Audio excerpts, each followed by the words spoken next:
Hi guys, Tiffany here with another video.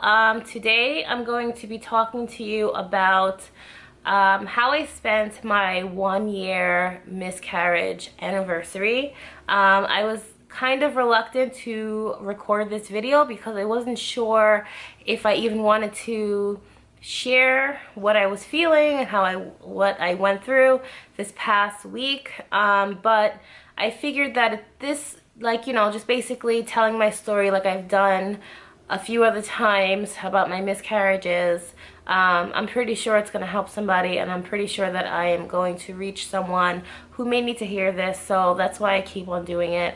And I just liked the idea of having resources out there that you can easily click on and go to and watch that will help you through your situation. So basically that's my reasoning for doing this. I decided to do it, and I hope it helps at least one person through their journey. So let me just get right into it. There's no real reason to go through the whole story. I will link below my other miscarriage videos that you can click on and watch and get the backstory if you guys want to know any information about that. But for this video, I'm just going to talk about how I spent my 1-year anniversary of my 18-week miscarriage. Okay, so first off, I just want to say that I don't like using the word anniversary, but I really couldn't think of any other word that would basically fit there, because when you think of anniversaries, you think of like happy times, kind of, I guess.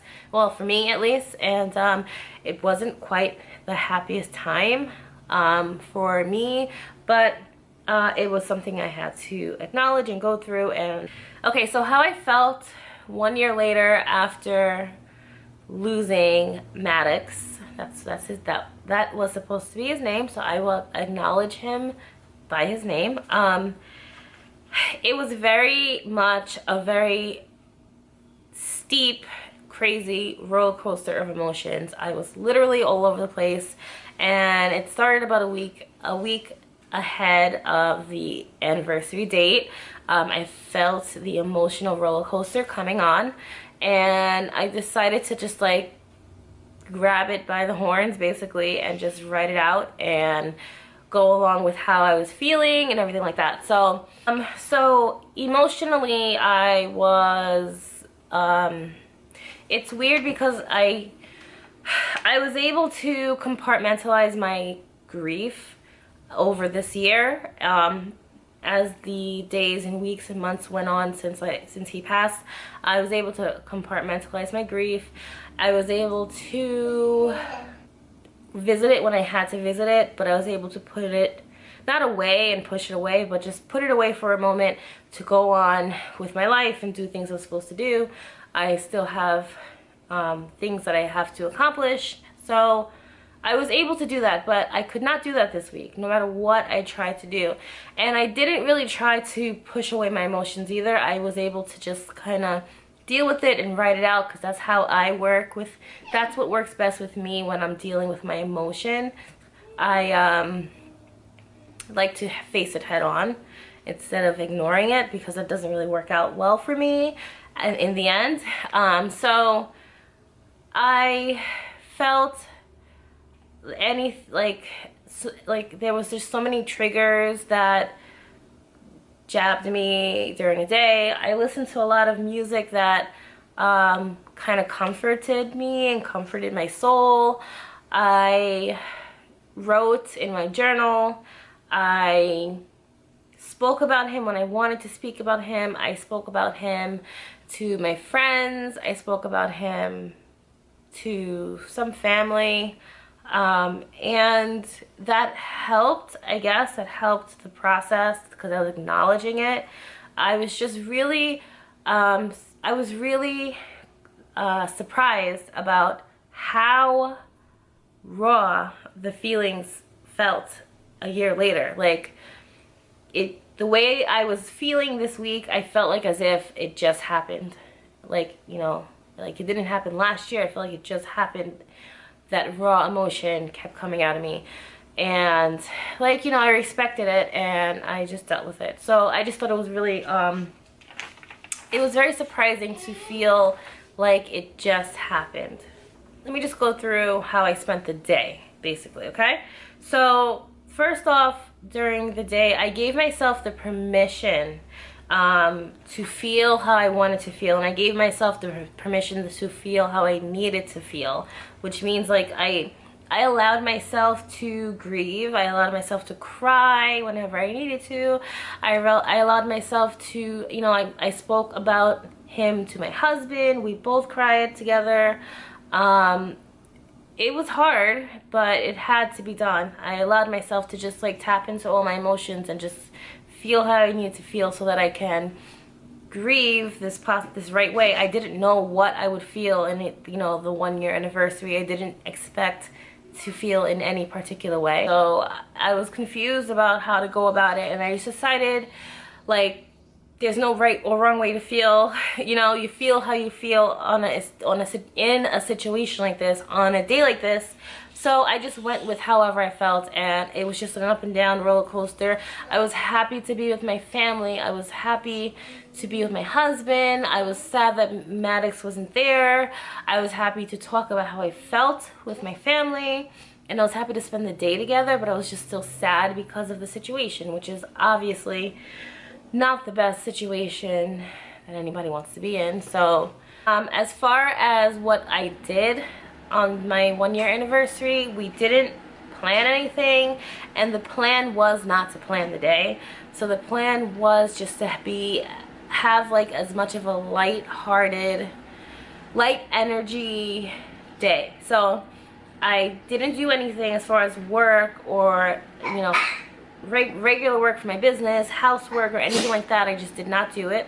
Basically just made it a day to hang out with my family, to keep it light, no stress, just like a day of love, basically a day of gratitude and everything like that. So I didn't plan anything because, once again, I didn't know how I was gonna feel. So it kind of felt like, why am I planning, you know, events for this day that I would feel, I'm sure I'm gonna feel really shitty on that day, and I don't want to deal with like things that day. So what am I planning anything for? But when the day came, we kind of just went with how our hearts felt, and our hearts just felt like just doing things on a whim and whatever. So we made it a family day of unplanned events. We went for ice cream and we went for ice cream and Italian ices. It was still warm. It was still warm here where we are. So we had ice cream and Italian ices. We went for a drive. We actually went to like this antique shop and hung out. Not hung out, but like looked around. The kids got to see some cool stuff. We went looking for, because I wanted to do something for the day. Not really, I don't know if you say for him or this is more for us. Something tangible to hold on to let go of, kind of. So I wanted to like do something as far as like write a letter to him and let go balloons, but we decided on doing a wish lantern instead. So it was like completely last minute, and we just decided to go around looking for a place that sells them, and we couldn't find anything really, or they were all sold out. So we ordered one, and we're gonna eventually, you know, once it arrives, we're going to just go above, like by the beach, and let it go and make a wish, and just, you know, it's something tangible. It's like more of like a representation of how we feel, of our love and our grief and everything, and just like lighting it up and letting it go up in the air, and the kids are gonna really enjoy it. And it's more for us, I believe. Doing stuff like that is more for us, for our healing process. So that's what we plan on doing. But as far as the day, that's what we did. It was just a really lighthearted, really chilled out energy, really relaxed energy, full of love day. We went out to eat. Yeah, so we spent the day as a family. We didn't plan anything though. We didn't want it to be a planned day. We wanted it to just be like a really lighthearted, like low-key kind of day. So I also wrote Maddox a letter from me. I I wrote him a letter, just basically just telling him how I felt. Obviously, I know, like, he's not gonna read it, obviously, but I wrote him the letter for myself, for my healing process. So how I felt, how I miss him, how I wish he was here, but I understand, and you know, that felt really good to actually take some time out and do that during the day that day. I also journaled on top of that in my journal. Tried to just like practice self-care rituals or routines, because like that's what I needed. I needed to be just present, like that. I just had to be present, and that was like one of my major things. Like, I want to be present, I want to be here, I want to tap into my emotions and feel my emotions, and that's what I did that day, and I'm really happy that that's how I spent it.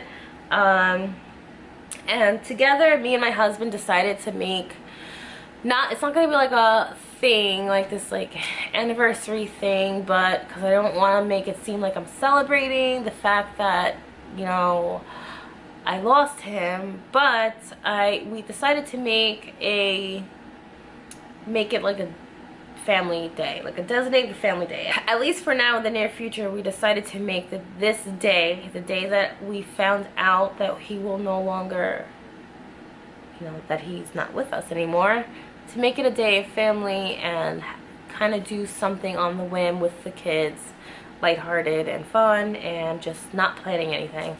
So we're gonna make it like a thing for our family, which I thought is pretty cool, and I thought it was a pretty like, I don't know, I just thought it was a nice way to spend the day and to acknowledge that he was here, you know, like he was in my belly, and I did feel him moving, and he was here with us, and we did have those like amazing thoughts and hopes and wishes for him to, you know, and to be in our family, and we did imagine him in our family, and you know, so like it's just acknowledging the fact that it happened, basically.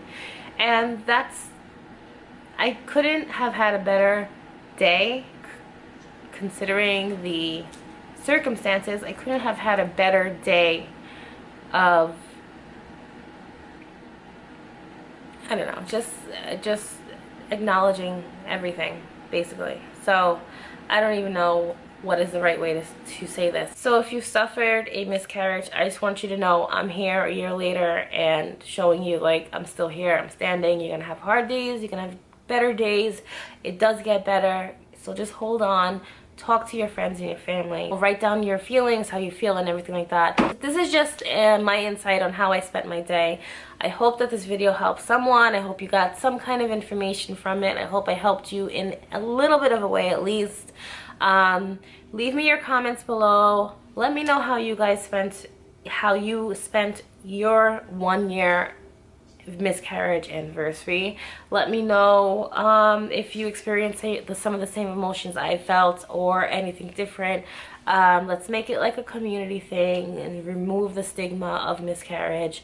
And I am going to do more miscarriage videos, but that's not all my channel is going to be about. I'm going to have a lot of other stuff on here, but I will have a section for miscarriage information, because it's something that obviously I went through, and it's near and dear to my heart because I'm living through it, so I might as well share my experiences with you guys. I hope you guys have a great day, stay strong, and I'm sending hugs and kisses to anybody who's dealing with this right now.